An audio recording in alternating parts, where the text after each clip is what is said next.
चिश्ती साहब, is it okay? अब वैसे तो ज़ाहिर है कि बीइंग पाकिस्तानी में बड़ी खुशी होती कि अगर जिनेवा की जगह ये जो वेन्यू है ये इस्लामाबाद दोबारा होता और दोबारा सहाफ़ी बिरादरी को भी मौका मिलता कि वो ख़बर ढूंढने के लिए या तलाश करने के लिए वहाँ पर कन्वेंशन सेंटर में खड़े होते। But on a lighter note, अच्छा, लेकिन on a very serious note, ये जिनेवा में हो रहा है और पाकिस्तान ही इसकी मेज़बानी कर रहा है, वज़ीर-ए-आज़म ने कन्फर्म किया है।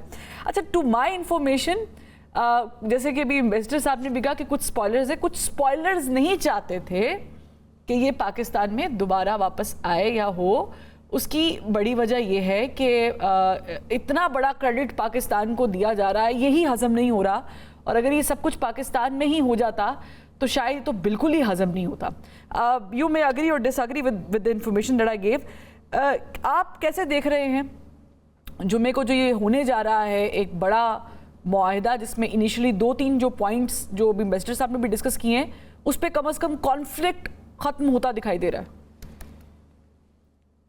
जी, बहुत शुक्रिया मिस फरवा, आपने आपको भी मिनिस्टर साहब को भी, आपके व्यूअर्स को भी अस्सलाम वालेकुम जी। बिल्कुल, देखिए, इसमें कोई शक नहीं है कि ये बहुत एफर्ट हुई है और ख़ास तौर पर तो पाकिस्तान ने तो बहुत कंसर्टेड एफर्ट की है। लेकिन क्योंकि आपने सवाल इस तरह का किया कि बहुत अच्छा होता अगर इस्लामाबाद में अकॉर्ड साइन होता, ये एग्रीमेंट या एमओयू साइन होता। देखिए, पाकिस्तान, शायद हम बहुत बड़े दिल के लोग हैं, शायद हम ऑप्टिक्स पे नहीं जाते हैं, हम इस क्रेडिट पे जाते हैं कि हम दुनिया में रेलिवेंट हुए हैं। हमें दुनिया ने जाना है कि हम पीस लविंग मुल्क हैं, जो बहुत सारे हमारे मुखालिफिन समझते हैं या बदनाम करना चाहते हैं कि हम टेररिज्म सपोर्ट करते हैं।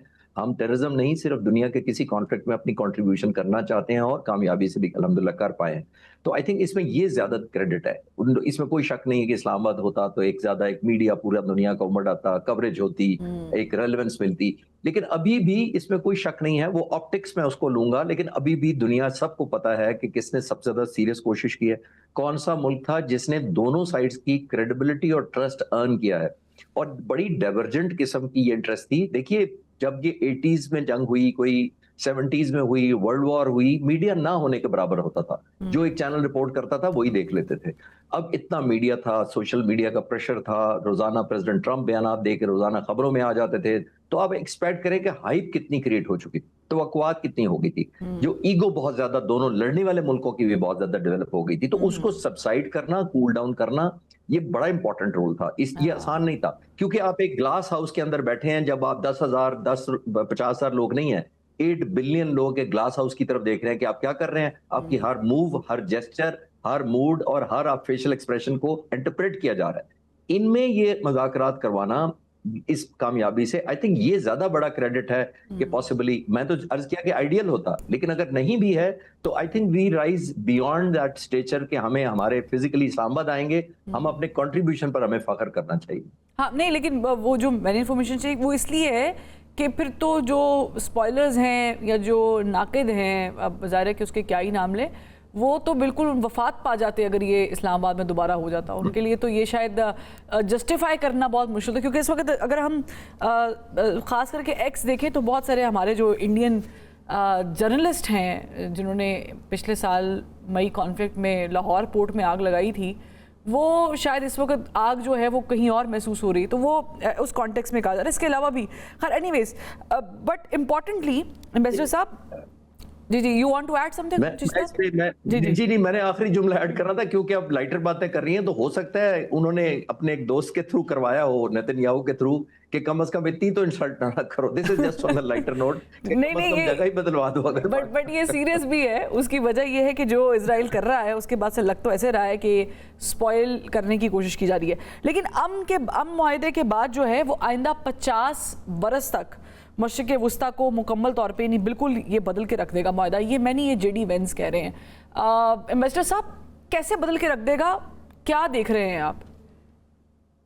जी, मैं इस पर just I would like to comment on this venue. आपने जो पूछा हमारे दोस्त कमोडोर साहब से, वो ये कि देखिए, जिनेवा का जो वेन्यू है, मेरी नज़र में तो मैं उसको पॉजिटिवली यूं देख रहा हूं कि इससे तो ये सारी इशू जो है वो उसके पीछे पूरी वर्ल्ड कम्युनिटी खड़ी हो रही है।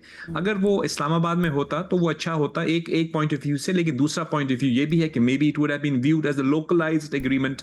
अब जिनेवा जो है वो दुनिया का डिप्लोमेसी का मरकज है, उसकी एक बहुत तवील तारीख तारीख है। हाँ, यूनाइटेड नेशंस भी आप जानती हैं कि जनीवा में बेस्ड हैं, उनके दो यूएन के 2 हेडक्वार्टर्स हैं, अमेरिका के साथ साथ यहाँ पे जनीवा में भी हैं। तो मैं समझता हूँ कि ये तो अभी इस जो MOU है इसका स्टैचर इन्हांस कर रहा है कि इस पाकिस्तान ने जो ये पाकिस्तान होस्ट करेगा इसको जनीवा के अंदर, कोई अब पूरी वर्ल्ड कम्युनिटी के जो सेंटर ऑफ डिप्लोमेसी है वहां पे पाकिस्तान होस्ट करके एक ग्लोबल इंडोर्समेंट मिलेगी पाकिस्तान की काविशों को। तो मैं तो इसको पॉजिटिवली देख रहा हूं। I don't see that as a any way कि भाई पाकिस्तान में नहीं We हुआ don't तो feel वहां like हो गया। that. I We don't take think, मेरा ये privilege and opinion credit, of course, जाहिर है। लेकिन ये आप क्योंकि जेडी आप वेंस साहब के जो इंटरनेशनलाइज कर रहे हैं। हाँ, लेकिन ये जो जेडी वेंस साहब कह रहे हैं कि 50 बरस के लिए पूरा मिडिल ईस्ट का नक्शा बदल के रख दिया जाएगा इस्माइल, ये आप इसको कैसे इंटरप्रेट कर रहे हैं? जी मैं इसको यूं देख रहा हूं कि देखिए यहाँ पे 2 एलिमेंट्स हैं। पहली